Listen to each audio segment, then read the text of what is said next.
Seringkali kebaikan Allah itu kita pandang dari sudutnya yang materi. Allah itu baik kalau kita punya harta yang banyak, tanah yang luas, pabrik yang di mana-mana. Sementara kalau cuma sekadar itu kebaikan Allah, terlalu sedikit orang yang mendapatkannya. Padahal kebaikan Allah tidak pernah berhenti dan meliputi seluruh makhluk yang hidup ini. Karena itu pada kesempatan jumpa sore ini, saya ingin mengajak kita melihat kebaikan-kebaikan Allah dalam bentuk yang lain. Bahwa kita diberikan harta yang banyak, itu kebaikan Allah. Diberikan tanah yang luas, itu juga kebaikan Allah. Diberikan perusahaan, pabrik di mana-mana, itu juga kebaikan Allah. Tapi tidak terbatas kepada itu. Ada kebaikan-kebaikan yang non-materi, yang malah justru itulah esensi kebaikan itu. Mari kita renungkan sebuah hadis di mana baginda Rasul bersabda, arba'atun man u'tiyahunna faqad u'tiya khairat dunya wal akhirah. Ada 4 hal. Siapa yang oleh Allah diberikan keempat hal ini, sungguh dia telah diberikan kebaikan dunia dan sekaligus kebaikan akhirat. Kebaikan dunia juga kebaikan akhirat. Ini berarti belum tentu yang baik di dunia menurut kita akan berbuntut baik juga di akhirat. Tapi orang yang diberikan 4 hal ini, dia sungguh diberikan kebaikan dunia dan juga kebaikan akhirat nanti. Apa 4 perkara ini? Yang pertama, qalban syakira. Orang yang oleh Allah diberikan hati yang pandai bersyukur. Ada ungkapan, my heart is my home. Hatiku adalah rumahku. Kalau luas hati, rumah yang kecil besar rasanya. Kalau sempit hati, rumah yang besar pun kecil jadinya. Kalau hati sempit, rumah pun kecil, kiamat namanya. Orang yang hatinya pandai bersyukur, bisa mensyukuri nikmat. Dan dengan dia bersyukur, semakin bertambah nikmat itu kepadanya. Banyak orang kaya harta, tapi miskin hati. Ini gejala zaman kita sekarang. Di tengah gemerlapnya harta, dia tidak tahu mau diapakan harta yang banyak itu. Orang-orang sufi menjelaskan bahwa kaya itu ada 2 macam. Ada kaya majazi dan kaya hakiki. Yang disebut kaya majazi, kaya artifisial. Lahirnya dibaluti harta, tapi hatinya miskin. Hidupnya sudah serba ada, tapi dia masih merasa kurang. Rumahnya sudah titik air liur orang melihatnya, tapi dia masih merasa belum apa-apa. Mobilnya berdecak orang kagum melihatnya, tapi dia rasakan itu pun masih belum. Maka dia selalu miskin. Dalam sebaya cukup dia masih merasa kurang, maka hidupnya pun selalu kekurangan. Orang yang diberikan hati yang kaya, sungguh sebuah kebaikan. Hati yang kaya, hati yang luas. Kalau hati luas, tandanya 2, bisa mensyukuri nikmat dan tidak mengingkari apa yang diberikan Allah kepadanya. Tapi orang yang hatinya sempit biasanya tidak pandai mensyukuri nikmat. Dan lebih celaka lagi ini, tidak senang lihat orang lain mendapat nikmat. Orang seperti ini ya susah gemuk. Sudah tidak bisa mensyukuri nikmat, tidak senang lihat orang lain mendapat nikmat. Tetangganya beli televisi saja dia demam. Nanti tetangganya beli sepeda motor, dia makin gawat, masuk rumah sakit. Di rumah sakit dengar tetangganya beli mobil, mati dia.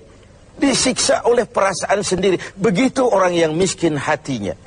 Orang yang diberikan hati yang pandai bersyukur, sudah diberikan kebahagiaan dunia dan kebaikan akhirat. Ini yang pertama. Yang kedua, walisanan zakira. Orang yang diberikan lidah yang pandai berzikir. Menyebut nama Allah dalam artian yang seluas-luasnya. Tasbih ya zikir, tahmid ya zikir, tahlil ya zikir. Tapi ada fenomena lain. Melihat apapun yang mengagumkan, dia kembali kepada Sang Maha Pencipta. Itu pun zikir. Melihat semesta jagat raya, melihat bintang gemintang bertaburan di angkasa, melihat lautan luas terhampar biru membentang, melihat gunung tinggi menjulang ke angkasa, semuanya mengingatkan dia kepada Allah. Itu pun zikir.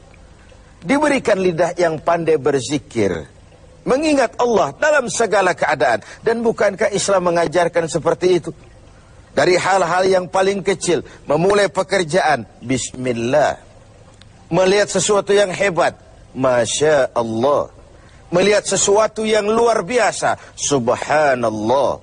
Terkejut, Astaghfirullah. Berjanji, Insya Allah. Semua dikaitkan dengan Allah. Inilah zikir itu. Hidup yang larut dalam alur ketuhanan.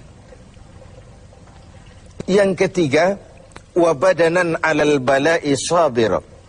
Beruntung orang, diberikan kebaikan orang, kalau dia dikaruniai badan yang tegar menghadapi bencana, tegar menghadapi cobaan, kuat menghadapi tantangan. Tantangan itu penting. So, kalau tidak ada tantangan, kita akan tidur. Cobaan juga kita perlukan. Tapi kalau kita tidak sanggup menahannya, larut oleh cobaan itu, kita akan kalah karenanya. Orang yang baik, diberikan kebaikan dunia akhirat, punya badan yang tegar menghadapi cobaan. Apa cobaan Allah? Dua macam. Satu ayat menjelaskan, وَنَبْلُوكُمْ بِالْخَيْرِ وَالشَّرِّ.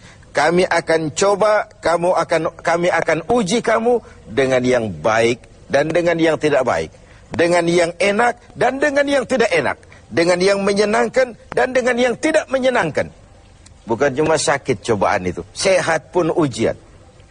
Bukan cuma miskin ujian, kaya pun cobaan.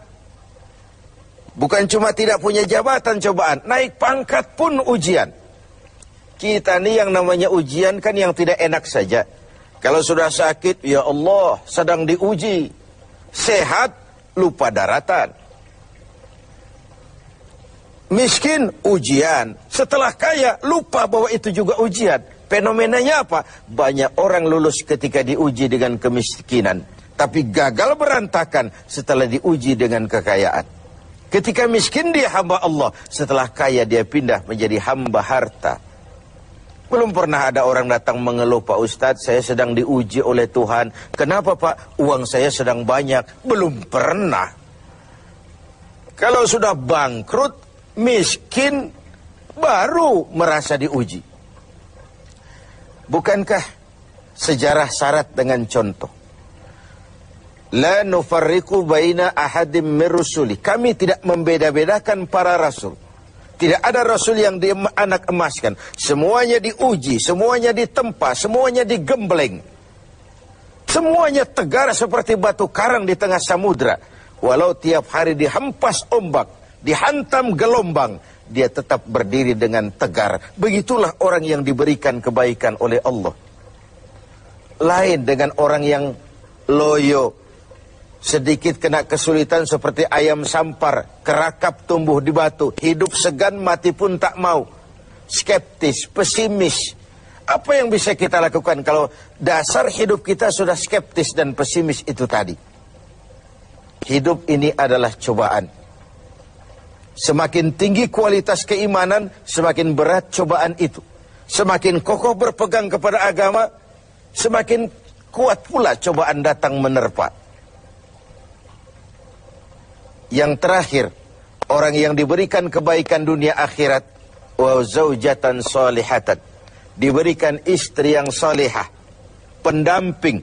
Tidak ada suami bisa sukses jadi apapun dia tanpa peran serta dan dukungan istrinya. Itu sebabnya baginda Rasul menikah dengan Sayyidatuna Khadijah. Apa yang jadi pertimbangan beliau? Mengawini seorang janda yang umurnya 15 tahun lebih tua pula dari beliau. Kalau sekedar memperturutkan hawa nafsu, mestinya tidak Khadijah yang dipilih oleh baginda Rasul. Mestinya Kalau istilah kita sekarang cari ABG saja. Tapi jelas baginda Rasul bukan cuma sekedar mencari istri, beliau mencari seorang pendamping. Apa bedanya ini? Tiap perempuan bisa jadi istri, memang, tapi tidak tiap istri bisa jadi pendamping. Itu dibuktikan dalam sejarah. Orang lain belum beriman, Khadijah iman. Orang lain memusuhi Nabi, Khadijah mengorbankan hartanya untuk membantu perjuangan Nabi. Saat Nabi terkena kesulitan, Khadijah tampil jadi penghibur. Khadijah tampil jadi pembela. Ketika pertama kali berhadapan dengan malaikat Jibril menyampaikan wahyu, Rasulullah gemetar seperti orang demam. Kembali ke rumah, "Zammiluni ya Khadijah, selimuti saya Khadijah, selimuti." Kenapa bang? Barusan turun Jibril, dia katakan begini, saya khawatir Khadijah. Khadijah mengerti suaminya mengalami semacam frozen, emotional attitude. Sebagai istri yang bijak, pendamping yang baik, beliau tampil, "Kalla ma yukhzikallahu abada." Jangan khawatir bang, Allah tidak akan menyusahkan abang untuk selamanya. Tenanglah ini. Rumah tangga adalah awal kesuksesan kita di tempat lain. Karena itu, kalau diberikan istri yang solehah, itu sudah kebaikan dunia dan kebaikan akhirat. Seorang pejabat yang jujur, polos, lugu, sederhana, bisa jadi koruptor ulung kalau dikipas-kipasi oleh istrinya. Suami-suami yang berstatus DKI, di bawah kekuasaan istri, tidak lagi sebagai pendamping, tapi sudah menjadi